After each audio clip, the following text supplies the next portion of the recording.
putting it next to the microphone.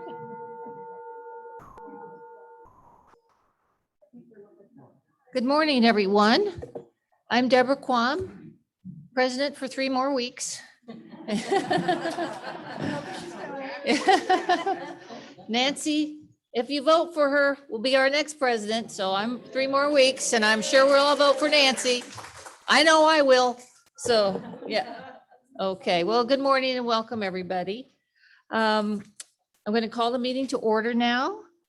And our team is working on making this as best hybrid service as we possibly can, because this is our first time doing a totally hybrid service. Last year it was totally Zoom, but now we're doing it both hybrid and in the room. So there's some logistics things. So please bear with us. We practice, but you never know what might happen. But we think we're going to have a smooth sail here. Okay, so what the first thing we're going to do is we're going to determine a quorum. And with our 137 members, that means we need 36.5 people to be present. So, and we have it. Okay, so we're counting online, the Zoomers and also the roomers, and our wonderful recorder and her lovely assistant, Sue Quam, have determined that there are, Lynn Sperry, a recorder, has determined we do have the quorum. So we shall proceed.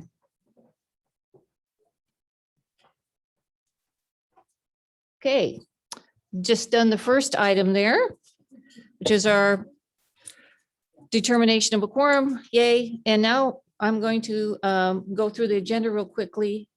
Well, actually, I want to ask Sean up here first to do our chalice sliding and reflection. So on this special day, we say these words each week.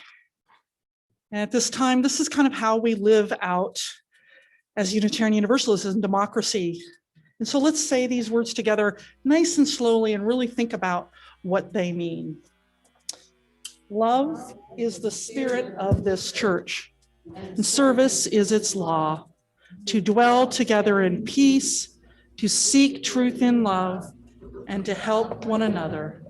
This we affirm together. Oh, yeah, we do. Thank you, Reverend Sean and all. So let's quickly take a look at our agenda. The first thing is we'll approve the minutes. We'll go through awards. We have a recognition of a 25-year member today, very special. Brief review of the annual reports. Then we have our elections of all elected officers, trustees, stewards, and nominators. Meg will take us through the budget.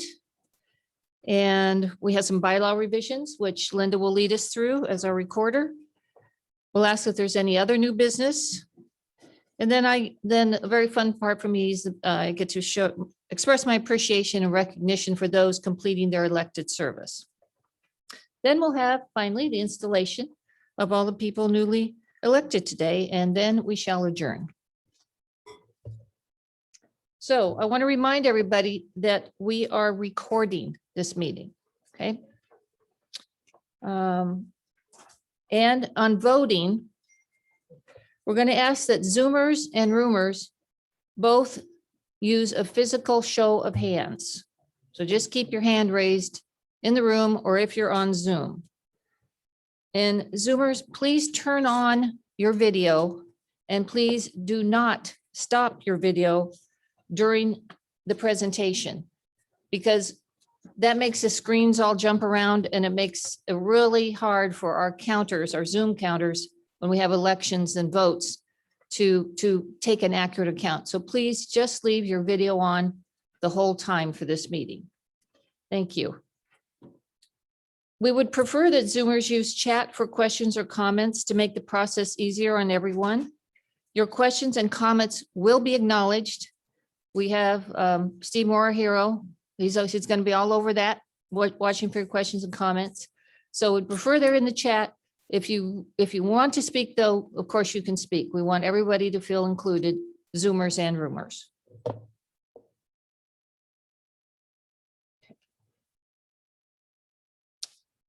All right, so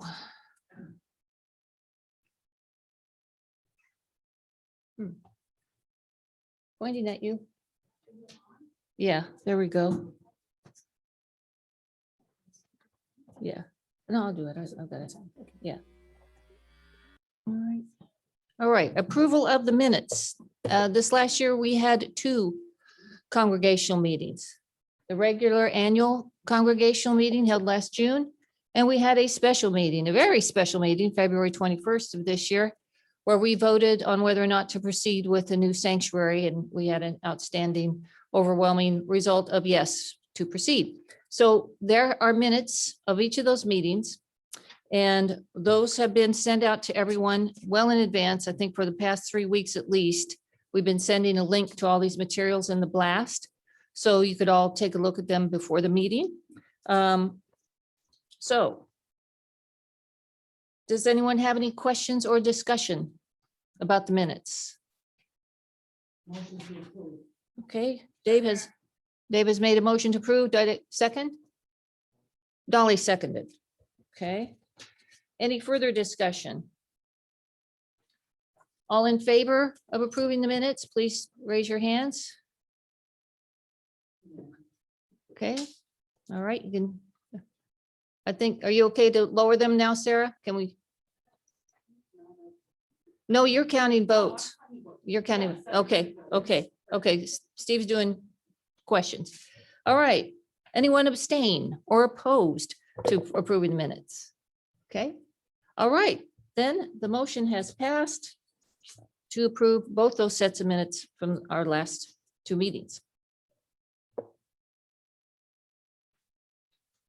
Okay, so now here's another very fun part of the meeting, and I'm going to invite Sarah Hunter to come up and do this part of the presentation, which is awards.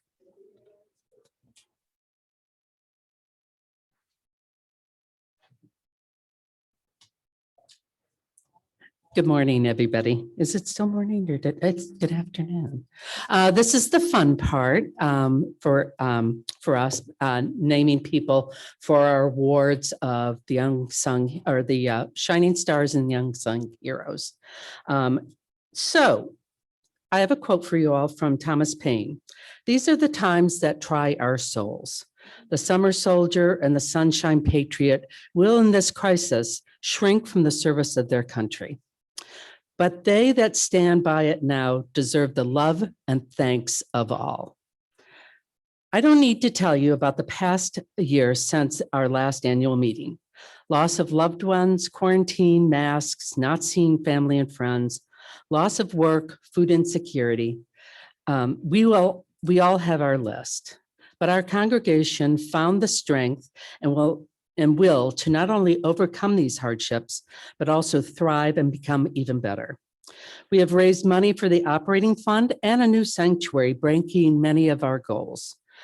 We also have an unbelievable amount of you donating your time and talent to so many groups and committees. 90 of you have participated in many of these groups. Can you believe that? Out of 140, almost 140 people. So that is an enormous percentage of our congregation. Because so many of you have done so much that is impossible, it's impossible to single out one or individuals. So because of that, this year, we are giving the Shining Star and Unsung Heroes to the groups that have been part of the engine that has given us our accomplishments. The first one is the Operating Budget Pledge Committee. Sandy, Don, and Mary pulled off the seemingly impossible, running a second virtual campaign that involved pledge cards, cards mailed, phone calls with some help, shopping bags delivered and handed out, thank you notes, a brochure, videos, and they enlisted their family. This year, we raised $212,328 and the important 48 cents. That's $1,018.35 more than last year. So thank you so much, Operating Budget Pledge Committee. So this next group, and it takes 5 slides to get everybody on it. What an amazing group. It is the choir. Oops, I'm sorry, turn that off. Oops. Hopefully I didn't jump anybody. This group of people are more than just a choir, and I'll go through all of their, I think I got it. Yes, I do. They not only sing, but they are their own video production crew and editors. I can't tell you how humbling it is from a personal perspective to videotape yourself recording singing.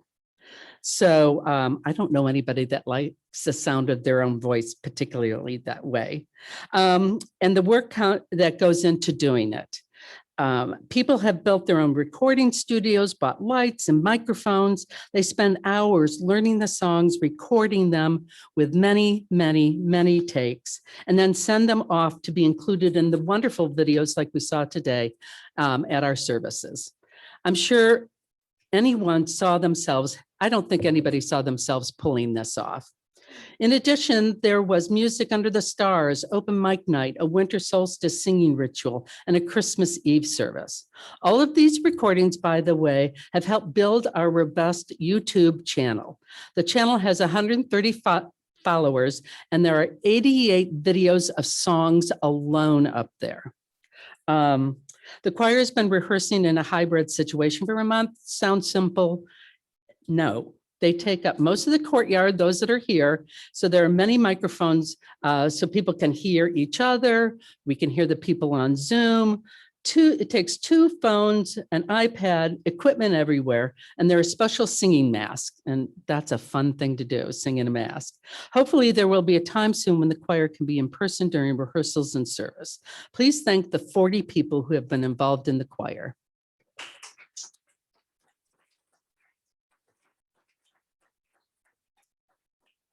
Next is the Property Use Group, or PUG. This group was formed when we started planning for the new sanctuary. They have assessed how we use our campus, rentals, services, administration, and RE space. Due to their hard work, we will now become a spiritual center. Us, the UUs, the Quakers, Christian Science Church, Apostolic Assembly, and Resurrection Beach Metropolitan Community Church. Additionally, they've been able to identify where we put our efforts and funds for our campus that will serve our congregation. So please thank them for the many hours dedicated to this effort.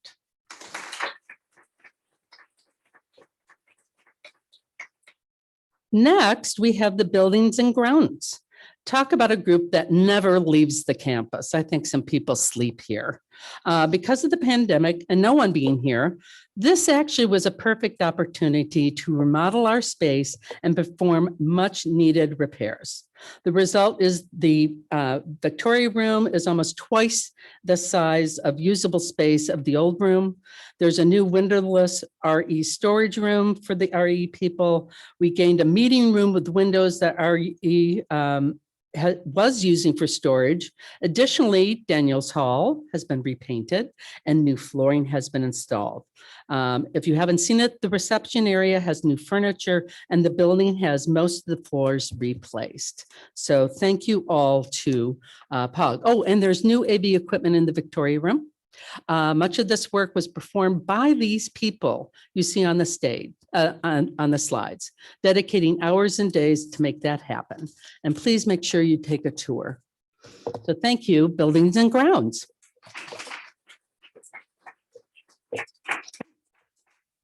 Okay, the worship team. There are 30 of the people that it takes for us to make these services happen, both on campus and on Zoom. Who knew it would take those 30 people? This is in addition to the choir and their work. So altogether, 70 people need to make this happen. I find that breathtaking. We have the development of the service, video production, slides design, slideshow operators, ushers on Zoom and in person, Zoom MCs, audio engineers, camera operators, and Zoom ambassadors. It takes hours of work and so much talent. And once the service has taken place on Sundays, the recording is uploaded to our YouTube channel, and those are available as well to you. So please thank this dedicated group.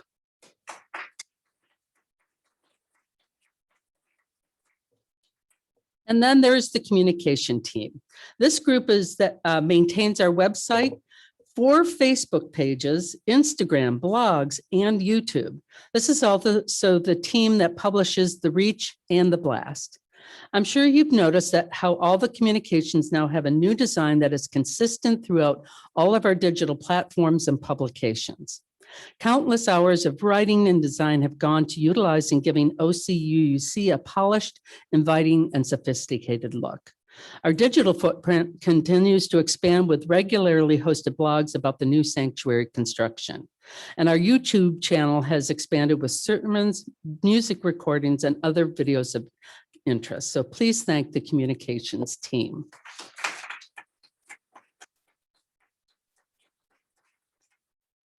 And not to be forgotten, but our religious education.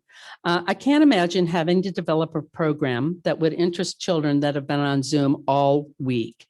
Our RE team is comprised of parents and very dedicated committee who ensure kids are captivated by learning what it means to be a UU. They've been working with Soul Matters, RE material that are organized around monthly themes, and there are 36 children that are included in our RE program. Creative ways to stay connected yet distance include the making and delivery of fun packages for children and youth several times during the year. A race, identity, and justice package, Halloween, Christmas, and Easter. I don't think we can thank them enough. So please recognize the religious education.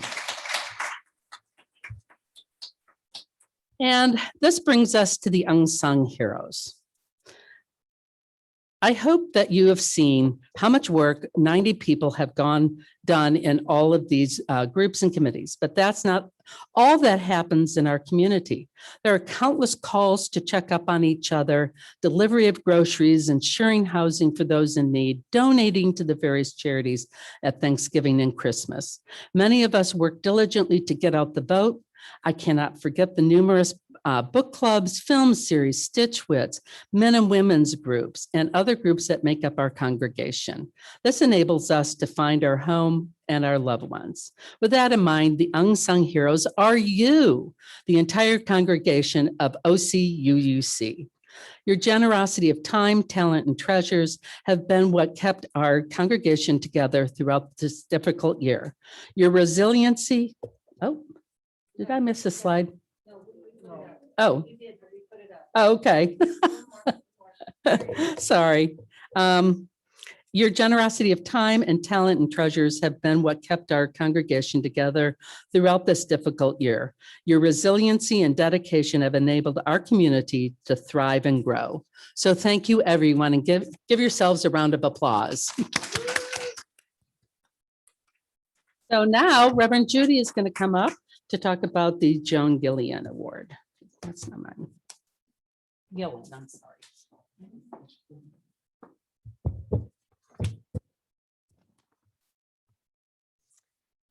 I am pleased and honored to name Maria Good as the recipient of the Joan Gillan Memorial Award for contributions to religious education.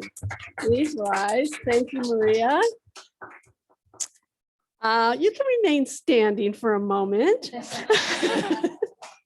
I've known Maria since February of 2018, when she, along with others, served on the DRE search committee that brought me on board.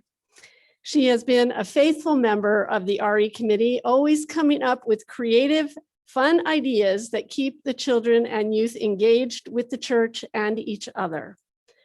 She's a skilled curriculum writer. Last summer, after the killing of George Floyd, we felt compelled to offer a summer race and justice camp. Maria single-handedly developed 2 major sections of the anti-racism curriculum that we used in the summer of 2020.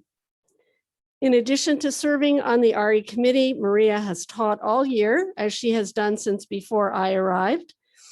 She ran a Secret Santa program this year and contributed a bevy of creative ideas over the course of the year.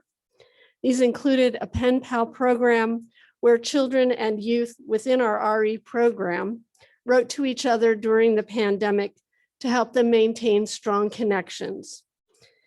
Maria, thank you for your dedication to our children and youth, your innovative ideas, your practicality, your commitment to seeing projects through, and it is with great pleasure that we celebrate you as the recipient of this year's Joan Gillan Award for your ongoing contributions to our religious education program.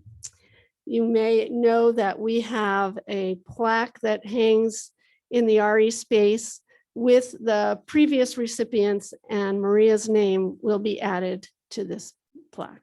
Thank you so much, Maria.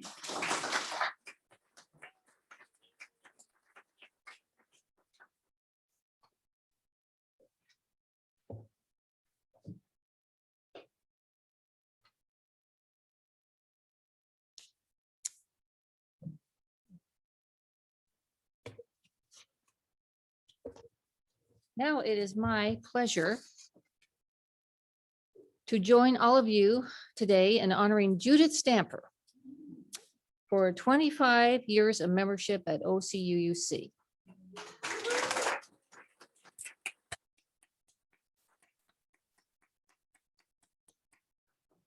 I asked Judith if she would provide me with information as to how she came to OCUUC and why she stayed all these years and has done so much service as well. And here's what Judith told me. I was looking for a place to bring my children to learn about religion and its place in our lives.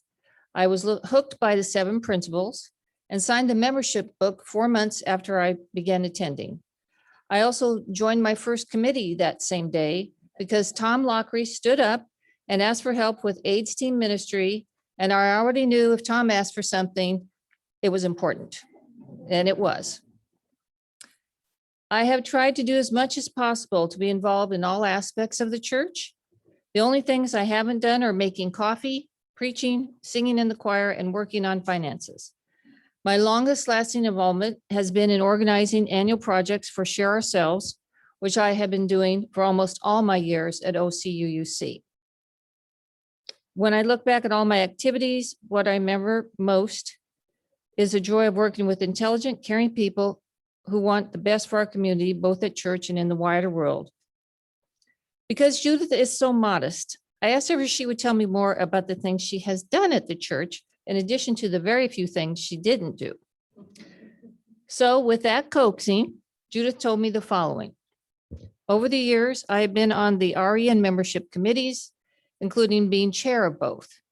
I was on Sean's search committee. I was interim RE director twice. I have been on the canvas, auction, and nominating committees, as well as Karen Stoyanov's and Sean's committees on ministry. I have been part of the pastoral care committee for a number of years, even before I had that name. As a board member, I was a trustee and recorder. My favorite role has been an usher because it helps me to get to know everyone and learn their names. So I wrote Judith back, now that's more like it. That's what I wanted to hear. So now we all know more about our wonderful Judith. In closing, Judith told me it is an honor to be recognized by my OCUU friends and colleagues. So Judith, will you please come to the podium and be recognized?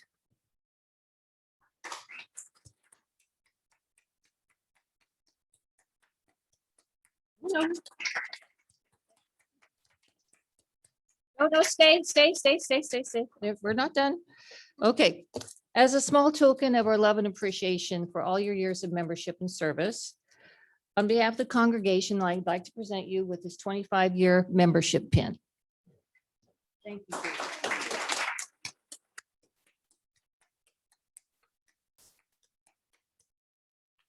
Our wonderful Judith.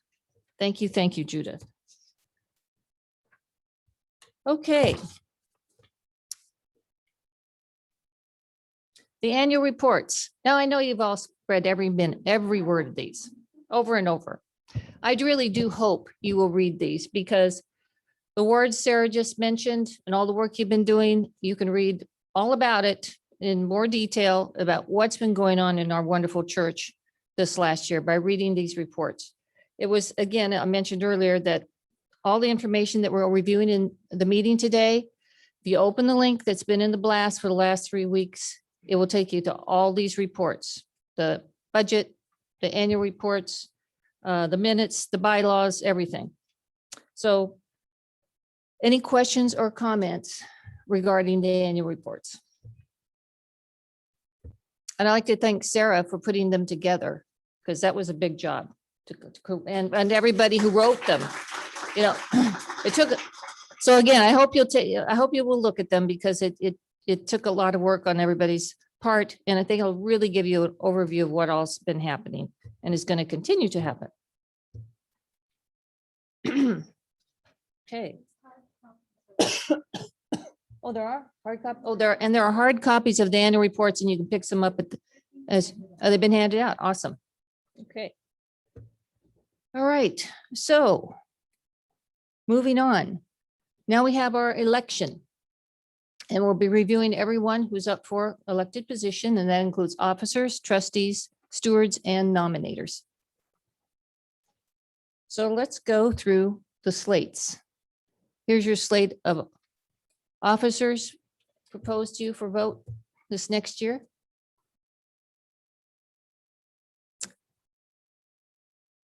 And here for Zoomers, you can see the people's faces. And for some of you who don't know who these folks are, we thought this would help to put names to the faces. Okay. Next, we have our slate of trustees. The trustees serve for 2-year terms, and we only have one new trustee joining us this year, Christy, because a couple of years ago, Joan stepped off of being a nominator and moved up to the board as a trustee. And so we're 4 and 1 now, but that's okay. Whoever's that one person is, Christy, pay attention, because you're going to run them next year. Okay. Okay. All right. I just want to go back to these folks. All of these officers serve 1-year terms. They all but the VP of Finance may serve up to 3 consecutive terms. The VP of Finance can serve up to 5 consecutive terms, but they're 1-year terms. They're up for election each year. And there's the trustees. Okay. And for Bursar, Tom Lockery has been nominated to be our Bursar. Again, this is a 1-year position. However, the Bursar can serve consecutive terms indefinitely. Lucky you, Tom. So that's how that works with the Bursar. And the stewards, here's our stewards. Marilyn and Dawn are continuing. Mary Smithberger will be joining the stewards. It's nominated to join. The stewards serve for 3 years. And then here's the nominators. Same thing, we've got a 4 and 1 situation here with the nominators. The nominators serve 3 years as well. 4 of them are continuing, and Karen Kennedy would be coming on as a new nominator. And there are their happy faces.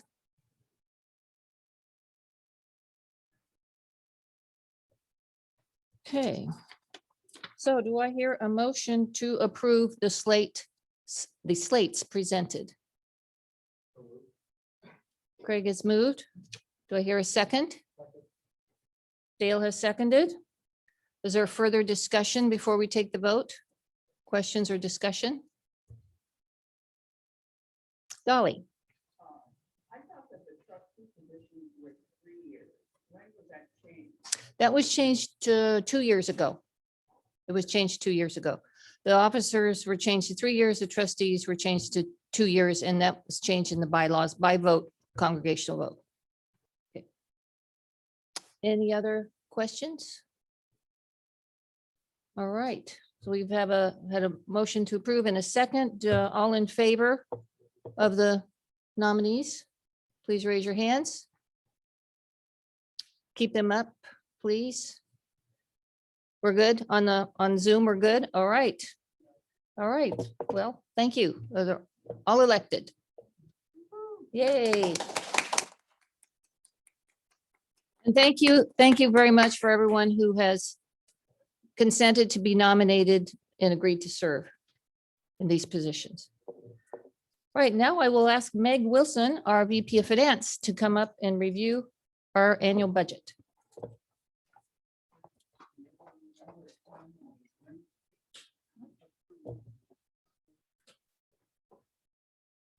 What? I just asked her if she ever remembered a time when the slate wasn't approved. Oh, I thought maybe Charlie. You know, Charlie likes to be the no-go. so you will see it here. Okay. It'll move along there and then you point this back. Okay, then I've got my notes.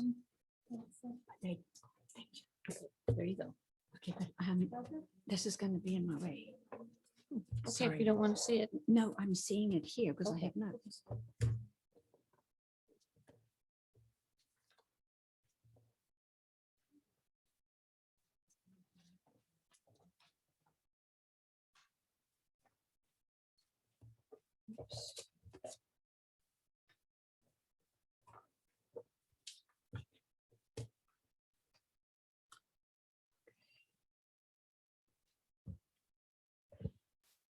Good afternoon, everybody. I'm Meg Wilson. I've been your VP Finance for over 5 years. So this is my 5th budget that I'd be presenting to you today. There's quite a process behind developing the budget. Everybody who has a line item in the budget is contacted and we discuss their line items that they control whether it's an income or whether it's an expense, and we juggle for what their needs are. It changes from every year to year. Closer? Okay. Finance Council spends quite some time going through the budget. And it's very fortunate that Deborah, our president, and Tom, the treasurer, and I have worked together for several years. So there's very little to explain because we've been working with it through the years. But there's some very important people behind the scenes that really keep us on track. And that I need to remind you upfront is Jennifer Apt. She is our bookkeeper and keeps us absolutely spot on. And Catherine Martin, who is our bursar. She's taking care of all the cash and the checks. She's depositing them in the bank. And then she enters all the numbers into Power Church, which is our management database, which then Jennifer works on to produce the monthly financials. The budget is then presented to the board and approved by the Board of Trustees. As Nancy Lockery is our now new president, she participated in the budget discussions and was there for the approval. So she's not walking into something that she doesn't know about, but she's our, I don't know what to call you, Nancy. You're wonderful with numbers. Thank you. I did want to bring to your attention that the bylaws actually state something really important, that OCUUC financial statement, records, and bookkeeping procedures shall be periodically audited or reviewed by an accounting firm or special auditing committee approved by the board. And we have this in place. We have a partnership going on between Kathleen McFarlane and Judith Stamper. Just another thing for Judith to add. This is a wonderful exercise as it really looks into the checks and balances. There are some of us who handle the cash. There are other people writing the checks. There are reimbursements that have to be scrutinized and approved before they get paid. So that is currently going on, and we should have a report in due course. Okay, the actual budget looks very much like you've seen in the last 5 years with me. But it might not be the same next year because we're going into a new phase. We're going to be building a sanctuary. So I wanted to point out a little something about the budget so that you'd understand what is here. No. The right-hand column that's yellow, that is the actual proposed budget. The second column from the right is our May results, the results for this year that we are in. It is there to give you some kind of a feel of what our income and expense has been for this year, being in a shutdown mode. And then the other columns show you the 3 years, 3 years of our current budget and 2 years before that. It's providing you a bit of a comparison. So that's how it's laid out. I'm only going to do an overview. I'm not going to actually put up the budget because we could spend a lot of time here on each line item. But as I go through it, on the left, you will see numbers. And when I get to something, I'll give you the line number so you don't have to kind of figure out where you are. So to begin with, we're looking at our, oops, let's go forward. We're looking at income. Our pledges, as has been announced several times, was $212,000, $328 and 40 cents. I do want to remark about the 40 cents, and that is because of Jacques culture. And we are recognizing him today for his 40 cents. He does it all the time, so we know who did that. I don't have to go and look at anything. We do build into the pledge an allowance for those pledges that are sometimes not met. And that's 8,493. And I'm on line 10. I've just looked at line 10. Line 11 shows you collections on the previous year's pledges, which sometimes occurs, and that's 2,500. And line 13 adds new pledges for this new year of $800. So on line 15, we have total pledges of $207,000, which represents 56% of total revenue. The next big item on income, line 29, are our short-term rentals. What we mean by short-term is really 12-step program, which has only been budgeted for 4 months because of the sanctuary. Bridge Club, OC Coin Club, the Apostolic Assembly, Quilts on the Wall. They all rent Daniels Hall. And in July, we will have the Resurrection Beach MCC Church joining us in the Victoria Room. It's budgeted at $46,000 on line 29. Line 30 is rentals for long-term. That's our spiritual center, 96,000. That comprises of the Quakers and the First Church. And both of those churches hold 10-year leases. So you can feel very good about that income. And Storytellers is just renting a little bit, and they were only budgeted for 4 months as well. And our total long-term is $96,000. That is a large proportion of our budget income. Other income, I'm looking at line 23, transfer from endowment. Interest is calculated quarterly from the OCUUC UUA endowment fund that gets paid to the to OCUUC, and I will talk a little bit more about that in later on. Line 36 and line 38 show you the auction. Did I move the slide? No. Sorry. Auction fall will be 14K, and the spring auction, we've budgeted for 12K. So total income is $404,385. I just want to point out that payroll actually represents $263,000, and I'm just doing this for comparison to income. That's 69% of our expenses are our payroll, meaning personnel. Here's a little pie chart. I know you can't see it too well. The numbers are on the side here, but I will let you know what it means. 56% of our income, which are pledges, and they're on blue. 31% of in yellow represents our building rent. 7% is the transfer of other funds, and that's in gray. 2% is only plate and contributions in orange. And 4% represents fundraising and auctions, which is in pale blue. So you can see our pledges represent a huge amount, which is 56%. So that's our income. And if you go online and you're looking at the budget online, the pie charts, if you scroll to the second book at the bottom, you'll get to the pie charts. Moving on to expenses. Line number 92. We are very fortunate this year, considering we've just been through a shutdown and a loss of a lot of revenue. We've been able to build in a 5% increase for our staff.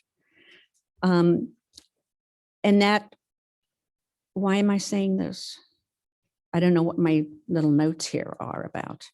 Oh, and personnel represents $263,000, which is, I let you know, is 69% of the budget. That does include Sunday nursery, childcare, payroll taxes, and workman's compensation. Line 98 are our office expenses of $11K, and that includes a laptop for Sarah Jones, our administrative assistant. Line number 110, represents repairs and maintenance, and this year the total is for $25,000. To break that down, we have $19,000 for general repairs and maintenance. And that could be anything from painting, light bulbs, an HVAC breaking, what have you, just general. But in addition, we have budgeted for Daniels Hall, new blinds, courtyard, new lighting, coffee service conversion. We'll be losing our kitchenette over there, Maria, when we pull down the building. And so we've got to find an alternate way of cooking the coffee. Lobby in the admin building will have new furniture, and we are going to provide better security for our shed. As knocking down that building, we're going to lose a lot of storage, and the shed will become a place where we can store some seasonal stuff and so on. Expenses continued. We have very adequate insurance on our church, and that's line 102 at $10K. Utilities will be $22K. Property taxes are $8,000. There is possibly a possibility for a reduction in the property taxes, because we really will not be renting to any for-profit entities. And Nancy and I worked on this about 8 months ago, and we are going to have another shot at it to try and reduce our property taxes. Line 172 represents programs. That's a total amount of nearly $21K for programs, and that covers RE, adult, Sunday services, music, membership, hospitality, caring, communication, and visible church. Expenses continued. Our debt service, I'm looking at lines 175 and 176. That represents interest on the notes that some of our congregation hold. You know, in times past, we've asked congregants to take up notes at about $5,000 per. In other words, it's kind of a loan to the church, which we did a lot of when we were at Victoria and when we moved, and we still have some of those. And we do pay a 4% interest on that annually. So it's recognized here. And also there's interest on the endowment loan. So we still have a loan on it's a liability on our balance sheet. And that is recognized here as an interest that we need to pay to the endowment. And in our workings, that is usually forgiven, and journal entries take care of how to recognize that financially in an accounting manner within our books. Line 183, that's the UUA's annual program fund for dues. It is not specifically just a tally of the amount of members we have multiplied by $88 or whatever. 3 years ago, they introduced an algorithm that takes into the geographic area that we're in, and the operating expense we have, any capital expenses that we have, and it takes into account the membership dues. And we no longer are separating those dues out from our regional district. It's just one lump sum that goes to the UUA. And that's this year is $14,500. And we already know that next year will be an increase of 10%. So our total expenses are at $404,385. And here's our pie chart. So 69%, that's in blue, that's for personnel. 15% is our building costs, and that's in gray. The orange is 2% for office. The yellow is 5% for programs. And miscellaneous 9% of $32,000. That covers what I've just talked about, the debt services, UUA dues, the cost of the canvas and the pledge, and there are bank and merchant fees in the miscellaneous expenses.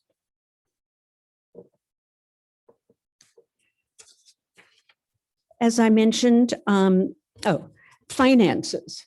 Oops, did I go to? No, I turned over the page wrong. Here we go. The stewards have a very important role within OCUUC. Their responsibility is to be managing the endowment fund that we have at the UUA. And to also solicit bequests from people within the congregation to continue to build the endowment fund. That endowment fund, we receive quarterly interests from the endowment fund, which are usually paid towards our operating fund. And on many occasions, payments are either transferred to the operating fund on a quarterly basis, or based on Finance Council's recommendations about where we are financially, we will make a recommendation to the board that we will take that particular quarter's interest and pay down the loan that is a liability on our balance sheet. And it's fiscally important for us to be doing the paying down of the loan, as the loan was taken out to move from Victoria to here. The good news is that at the loan balance currently was at $203,000 at the beginning of this year, and we will pay that down to $195 after the June 30th result. So the last quarter of the interest will go down to pay the loan.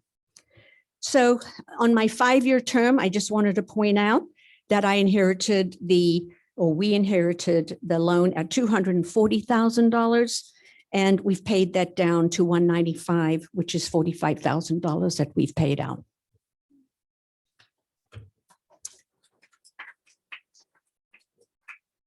Just generally speaking, to give you an overview of our finances, we have reduced our Wells Fargo accounts from 6 to 4. There's one for the operating fund, and it has an average balance of about $154,000 a month.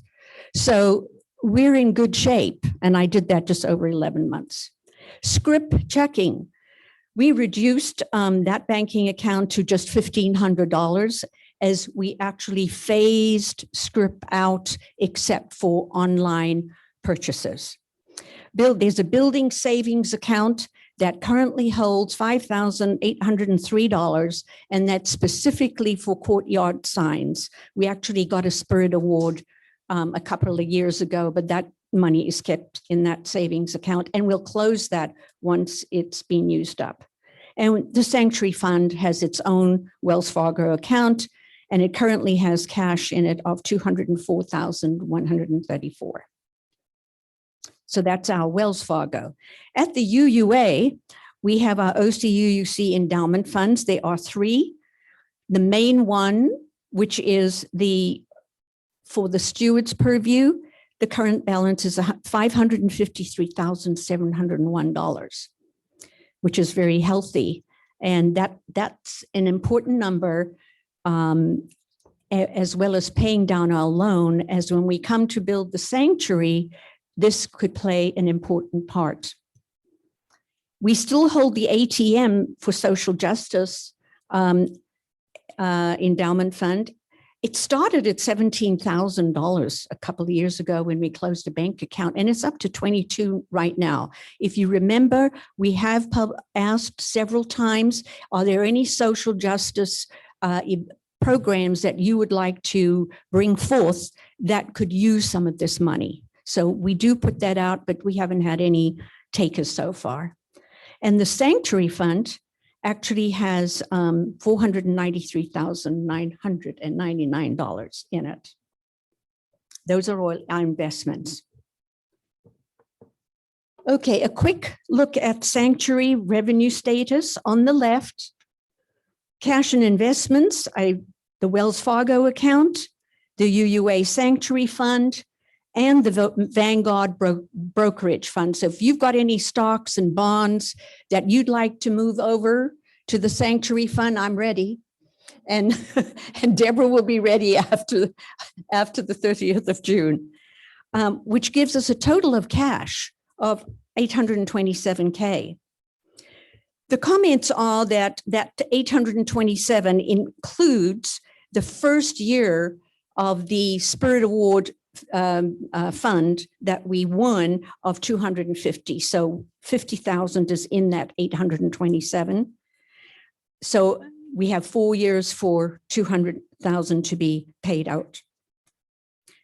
So just to let you know, from the Sanctuary Fund first round ask, we have received 95% payment on that first ask. And of all the cash that we have received, so 70% of our total pledges have been collected. And there's the full amount of our pledge, 1.185856, which I think is fantastic. Okay, it's time for questions and answers. Dolly. Number one, that's essentially a ground fund, or the ground fund for signs.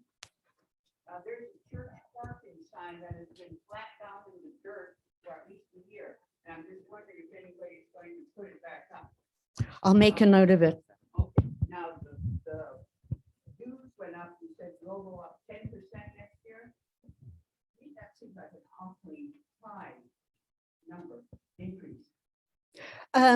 Well, actually, it's a cap. In part of the algorithm that we have with the UUA, we actually should be paying them $17,000, but they have capped it at a 10% increase or decrease over several years. And the algorithm is quite extensive, but I agree with you. But if we had looked at just membership, and if UUA had just increased the dues to keep up with inflation, what have you? Yes, sir.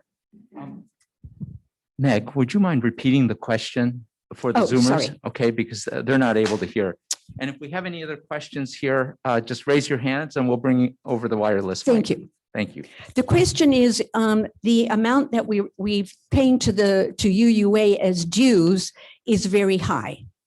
And I was just saying that the algorithm changed about 3 years ago, and it's well explained. If anybody'd like to review it, I'd be happy to share it with you.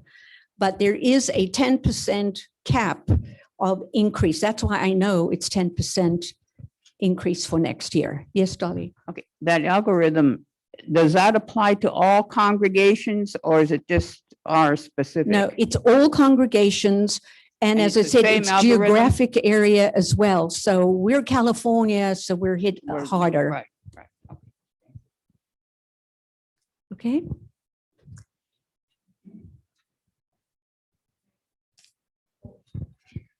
I want to announce that I am becoming a candidate for the presidency of the Meg Wilson fan club. So you may contact me afterwards and join me.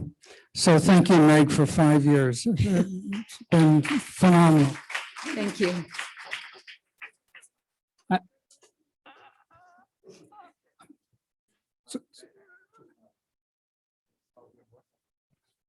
I had one more comment.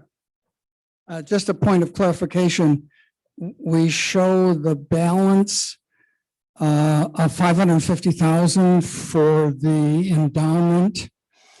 Actually, it's 550,000 plus the 195,000 that the congregation still owes the endowment. So the endowment is really more like 750,000. Thank you, Dave. Sue?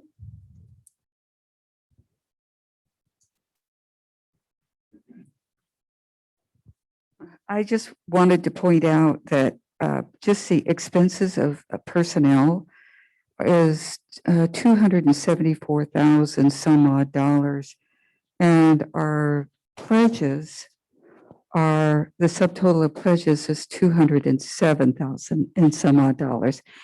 And I just think it's amazing that we were lucky enough to have this campus to get the rentals, because our pledges wouldn't be able to even cover the expenses of the personnel. So I think it's fabulous that we have this campus and that you all have managed it so well to get the extra money in here to keep us afloat and to do it so nicely. So thank you. for No, the people I'm who not did sure if that. everybody heard what Sue said. Did you? You did. Okay, because I think this interferes also back and forth. Okay, good. Tom? Yeah, I just want to point out that for over 25 years, this congregation has been an honor congregation to the UUA in paying its dues. More important than a little plaque at Boston that says that is that it makes us eligible as an honor congregation to potentially have the UUA be a lender at about 2% annual interest for a long-term mortgage. When we decide we need that. And we're going to need one in order to be able to finish the sanctuary. And they become very much of a prime lender in order to be able to do that. So being an honor congregation, paying those dues has that kind of benefit for us. Thanks, Tom. Any other questions? Nothing on Zoom. Thank you. Okay. So Deborah, go ahead. No, you'd like to call for a motion? Well, we said which we can, okay, call for a motion.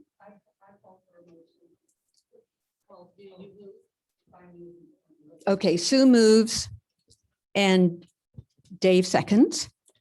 Any further discussion? Okay, so let's move to the vote. All those who are in favor of the vote? Unanimous? I think so. And on Zoom, any abstinence or nays? Thank you so much. I really appreciate the unanimous section.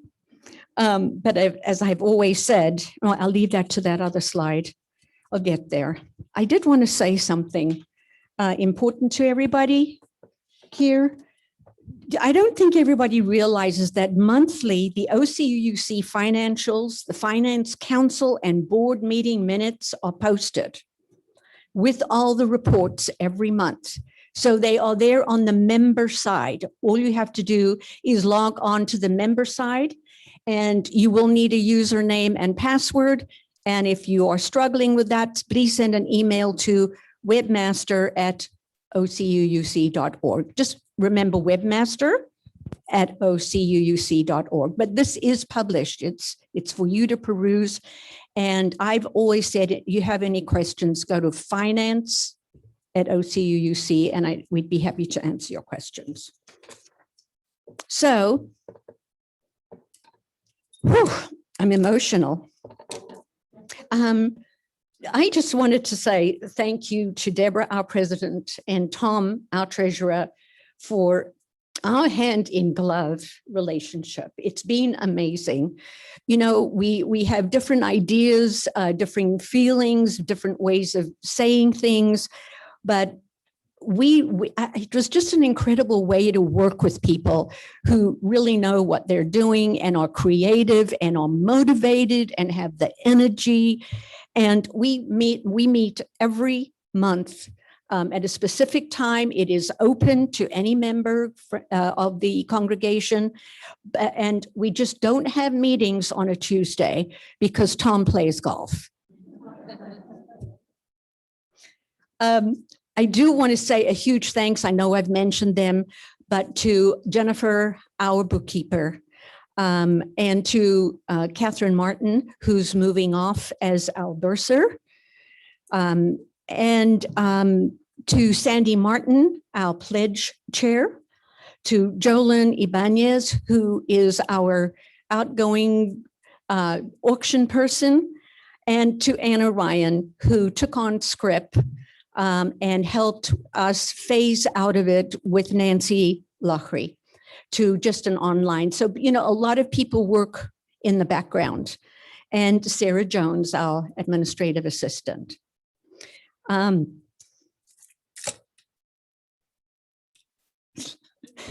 I always say when we have meetings, I've just loved my job. I really have enjoyed being VP Finance. I'm happy to be treasurer because, you know, I can wean myself slowly. And just thank you very much for giving me the opportunity to work with the staff and all the members and friends of this organization. Thank you so much.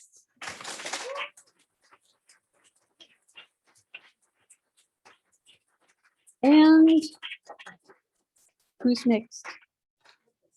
Oh, good. Linda. I'm happy to turn it over.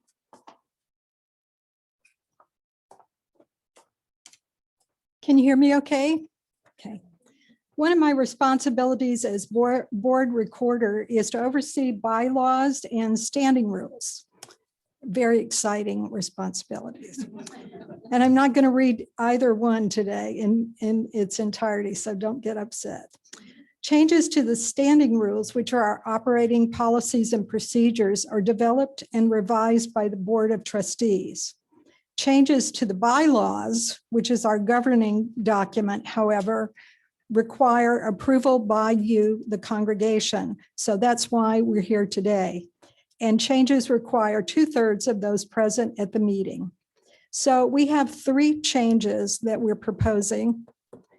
And the 10-page bylaws document and the standing rules are online. You'll be able to read those to your heart's content if you want to, but we're not, as I said, we're not going to go into those today. There are 3 changes. One is, as you may know, the Pacific Southwest District is no longer as operational as it was in the past. There's been some consolidations, and now there's the Pacific, excuse me, Pacific Western region of the UUA. So we needed to change that wording in the definitions. Then on page 3, as we all know, last year, well, I guess for the last 15 months, if you were to post something on the bulletin board or anywhere here on the campus, nobody would have seen it. So we've really depended on our online presence. So we added and on the church website to make that up to date. On page 9 in the, as far as the responsibility of the committee of stewards, we, for the standing rules, the board adopted a policy about naming parts of the campus, buildings, other types of structures within our campus here. There was a kind of an understanding, not in writing, about how naming would take place, but we felt that it needed to be put into a policy in writing in the standing rules. So that was done. And now when we have the new sanctuary, if you want to give $1 million, you just go to the stewards and tell them. In fact, I'm sure they'd be happy to hear from you right now if you wanted to let them know. And you might be considered to have a naming situation be considered. Whoops.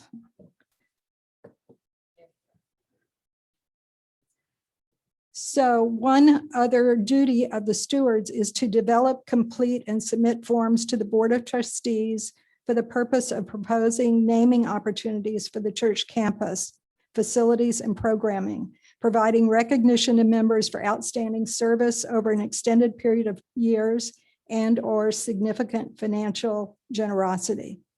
So that's all we have today. This, I want to thank Don Martin and Sarah Hunter and others that worked on changes over the last couple of years. With COVID, we weren't able to do bylaws changes at our last meeting. So I want to thank them for the work that they did.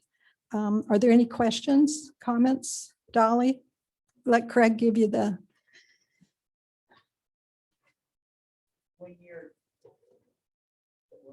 Yep.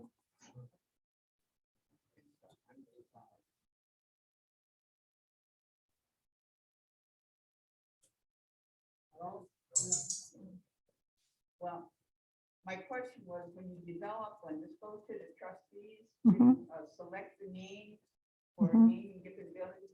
Is that something that's going to be voted on by the congregation?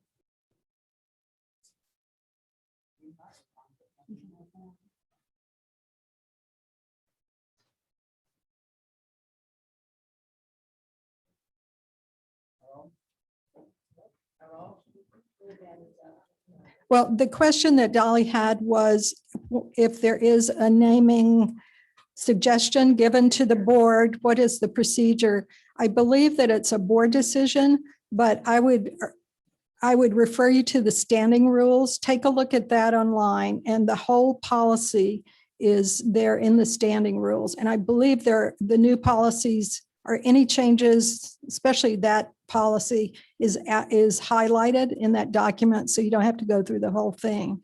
But it was a policy that we did research with other churches, universities, and other places that often have naming rights rather than, we just don't want to leave it up to, well, let's just name something after someone, because that's not fair to the entire congregation.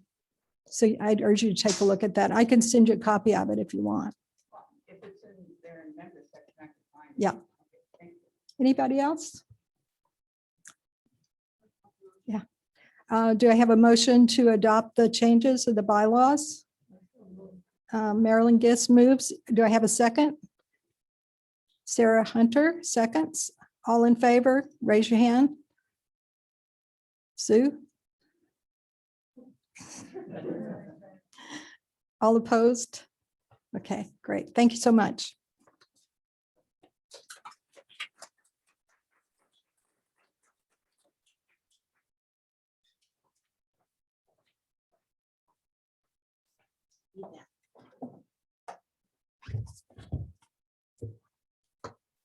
Okay. Any new business anyone wants to bring up at this time? So portion of the agenda where if there's any new business anyone wants to discuss. We check anybody, the chat room. Is anybody asking a question? Okay.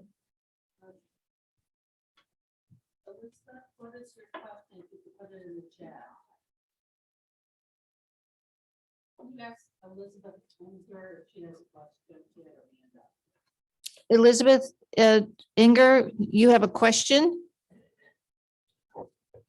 If you could put it in the, Steve, how do we handle this question from Elizabeth?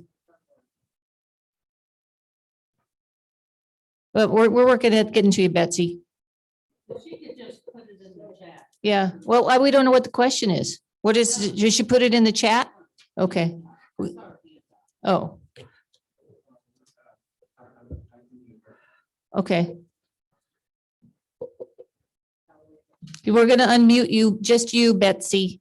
And if you have a question, you can ask your question or present new business. The only thing I wished to announce is that Judith and Marcia and I are working on making a cookbook for the church. Our first meeting will be this coming Tuesday. Okay, thank you. That'll be great. Right. Any other new business?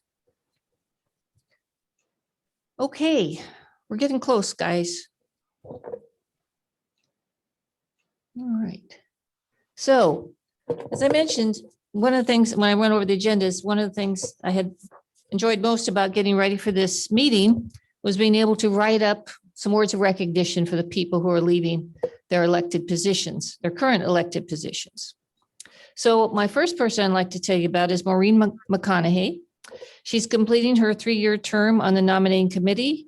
She served as chair of the committee for 1 year. And if you don't know what they do, nominators work to identify candidates for elected office. Means a lot of phone calls and begging. So, and researching to ask the right people and, you know, the people who might be interested and have the skill set if they would like to serve.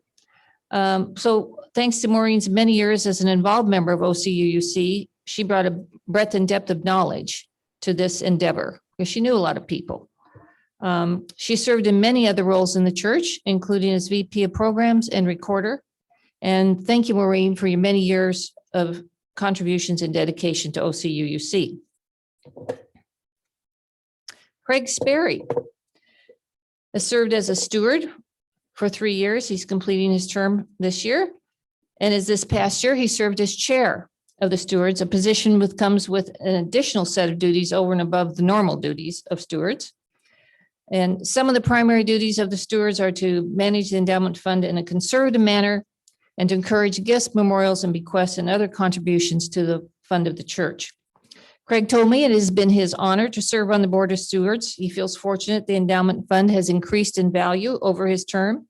And he gives credit to the UUA fund managers who do a very good job in administering the church investments. During Craig's tenure as a steward, the stewards have made proposals to the board of trustees to pay down the loan, which Meg explained to you earlier in the budget presentation. And this has resulted in a steady decrease in the amount owed on the loan. In addition to his role as steward, Craig has been involved in many other church activities, including property use group, buildings and grounds, and the sanctuary design and sanctuary construction committees. Thank you, Craig, for your many years of service and contribution to and dedication to OCUUC.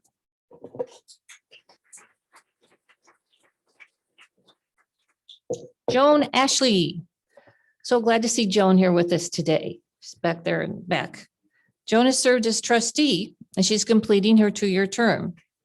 Trustees vote on all board matters, and Joan always brought a thoughtful perspective to all her dealings on the board. She served as the board liaison to religious education to ensure RE needs and accomplishments were being presented to the board. She, along with Corey Brown, developed a board liaison monthly status report format to ensure that the liaison reports were consistent. Joan also worked on organizing Stand Up for Kids events. In addition to being a trustee, Joan has served on the nominating committee and is an usher. Thank you, Joan, for your many contributions and dedication to OCUUC.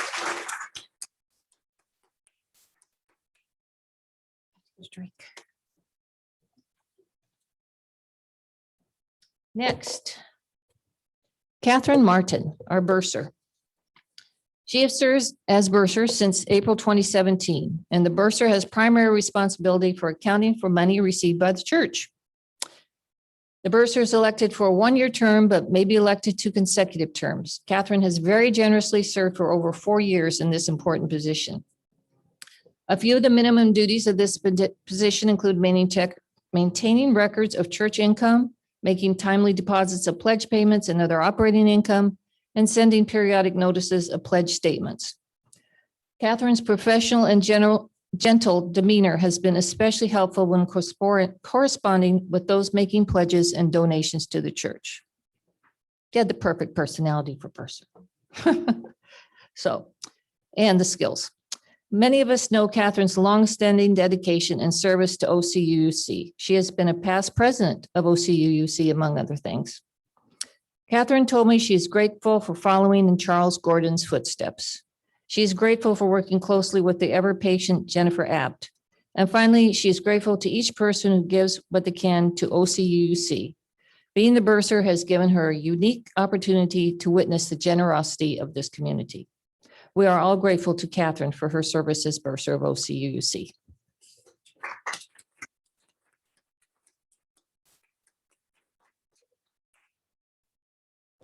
Who's that guy? Tom Lockery has served as our treasurer for 3 consecutive terms. The main role of the treasurer is to receive the church bills and pay them in a prompt manner. Having been treasurer myself, I know there is a lot of detail, posting, and follow through required to do this well. And Tom has completed these duties with flying colors. However, Tom did not just do this main part of the job well, he also accomplished the following. Applied for a matching grant from the Spirit Level Foundation for courtyard improvements. This raised $50,000 because they gave us 25 and Tom led the campaign for us to raise the other 25, and thus we have all of our improvements outside. Tom applied for the 2 separate PPP loans, raising $63,000 this last year. I know at time Tom applied for these loans the minute they were offered, which helped ensure we were included in the loan distribution. Those are the payroll protection program loans that were offered because of COVID. And we really needed that money this year because we were down so far on our rentals. These loans will be forgiven under the terms of the PPP program. So we're good. He worked with Linda Sperry and other Sanctuary Fund Drive Committee members to apply for and receive a $250,000 grant for the new sanctuary from the Spirit Level Foundation. He completed an application to the Spirit Level Foundation for the 2 separate COVID grants, totaling close to $15,000. So put in twice for those because they gave special grants this year because of COVID. Those grants and loans resulted in OCUUC having a successful financial year, despite the loss of rental income due to the pandemic. In addition to all the above, Tom stepped in for me as president for 6 weeks in 2020 when I was on medical leave due to an unplanned knee surgery. Of course, as luck would have it, this happened right at the end of the last fiscal year. So Tom stepped up and handled all of the many year-end duties, including preparing and leading the annual meeting. Thank you, Tom, for your many contributions and dedication to OCUUC.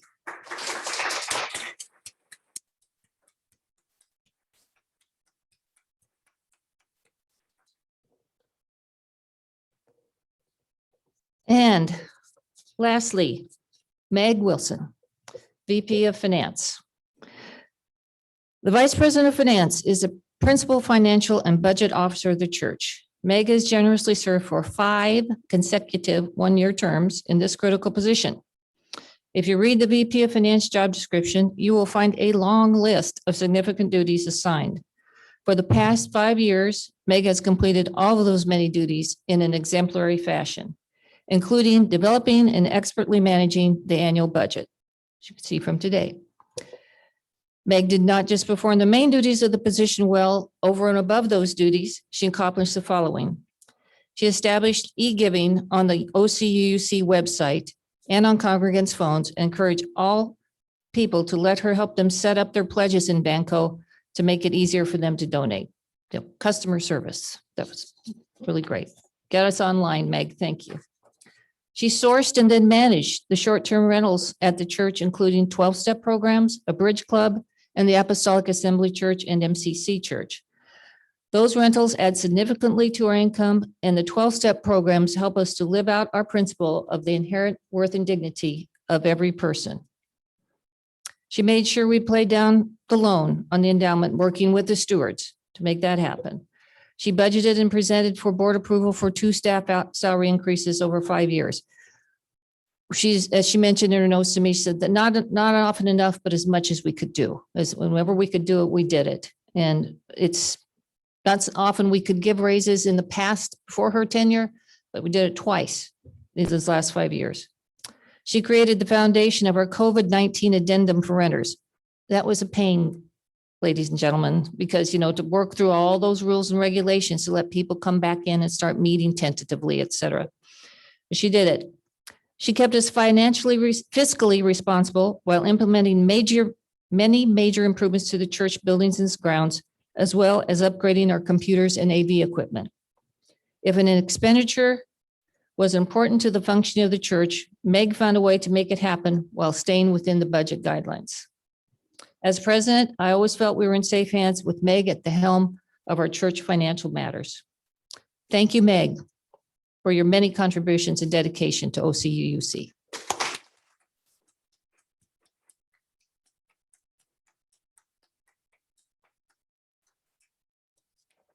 Okay, so I guess these rascals have something else they want to say. So, okay, you can move the slide. Okay, Meg, we're not going to let Deborah do her own thing up here. So I got nominated. But oh, sorry. There we go. Before we do that, I want to say one more thing for Meg, though. One of the things that Deborah talked about, the increase in the rental income we've had while Meg's been, and she has really made it her mission in life to increase our rental income, to the point that when she came in to this office the year before she started, we had about $90,000 a year in rental income. And in 2019, which was right before the pandemic hit, it was $159,000 a year. It's been a huge increase, and we have no reason to expect that it's not going to go back to that. Even the bridge people, who thought we were going to lose. So I'd really like to thank Meg for all of her service and everything she has done. And we have a gift certificate here for you from the congregation. Thank you so much.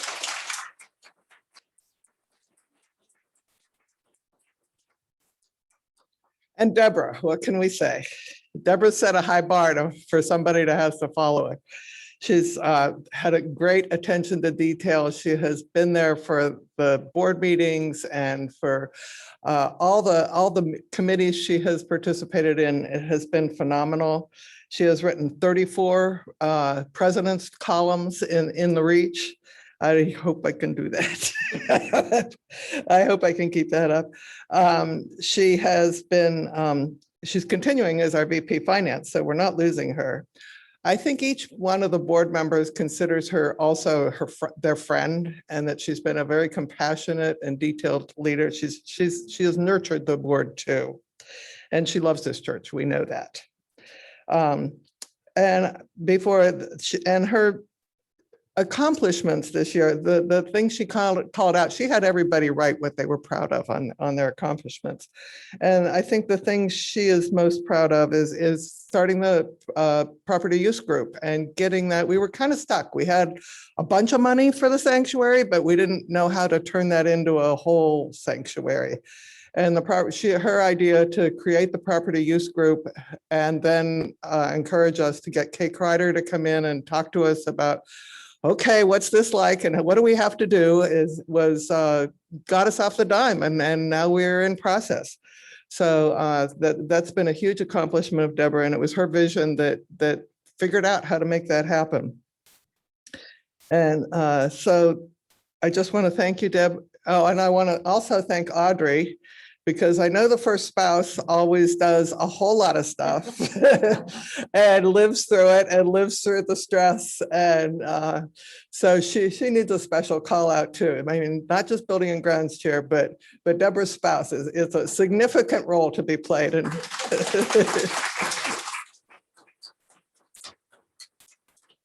so thank you very much.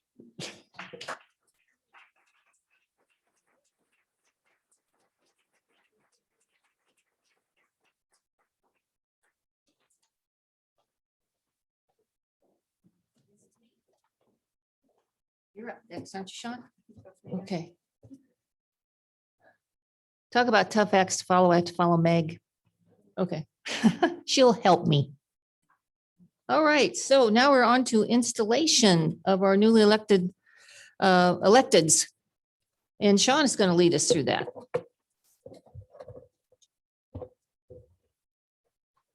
I hope we get us through this because I've got 11% battery left on my iPad here, but we've got actually the words all up there. So we're all good. So let's install our elected officers we do this by doing a covenant, which is what binds us all together. So I'd like, if you're online or, you can raise your hand or whatever, but I'd like all the officers who are being elected to stand.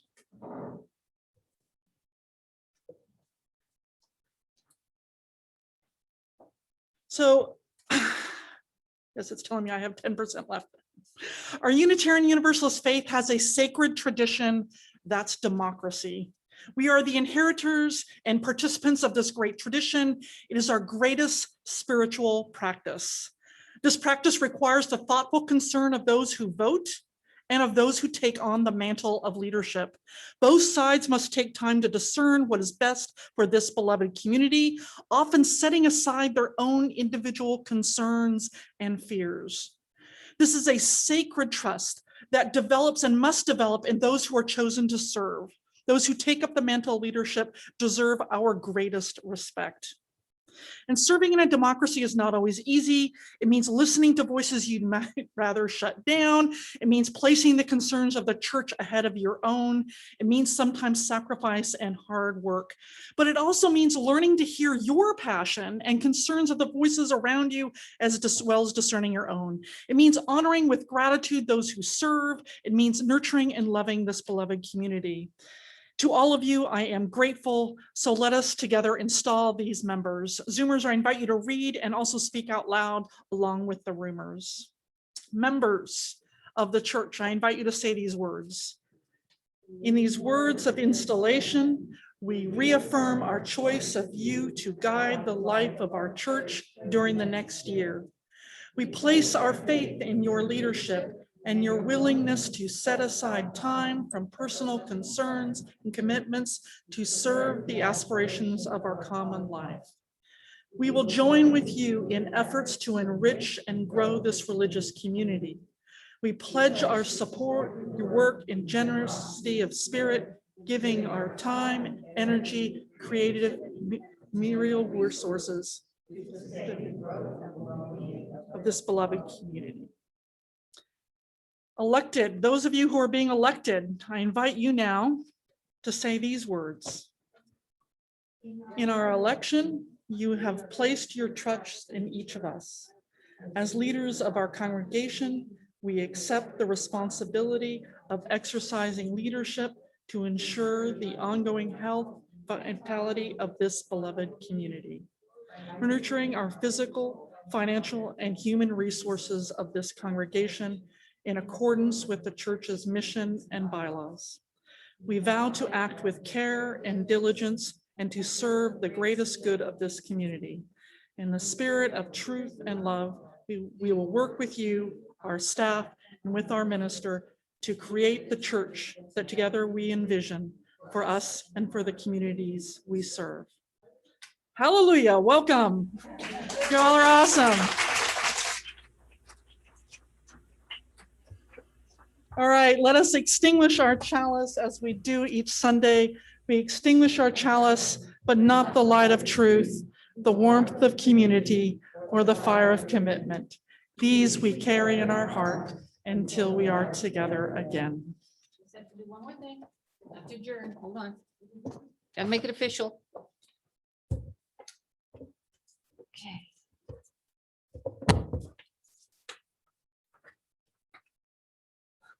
thank you to everyone who worked to prepare and present this meeting, and there were many, including Meg Wilson and Sarah Hunter and Sarah Jones. Extra special thanks to Linda Sperry, our church recorder, who was in charge of this, overseeing every aspect of this meeting. Linda has worked for many weeks to keep everyone on track, prepare announcements, create many of the slides today, and coordinate the entire presentation. Thank you for a job well done, Linda.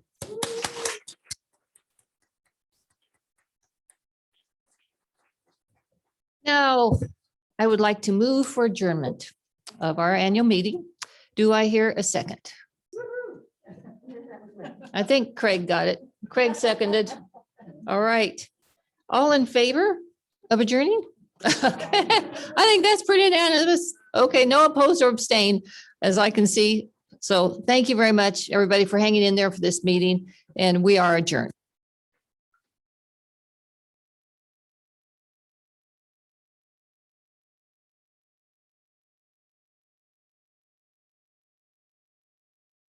Mike, real quick. Hi, Betsy. Okay, save the date. Issa Graves Art Event is coming up Saturday, July 17th from 4 p.m. to 7 p.m. Many of you may know that we, the stewards, especially Dave, worked to get a collection of Issa's beautiful sculptures. She had a bequest to the church from her, and we have them up in Suite 4 in the top, one of the top floor rooms. So it's on Saturday, July 17th from 4 p.m. to 7 p.m. We will be reviewing the statues, and you may, purchase them at that point. So we will have wine, cheese, entertainment, Issa sculptures for sale. And this is sponsored by the Board of Stewards. So it'll be announced again in the blast, but just mark your date, July 17th. Okay, thanks, guys.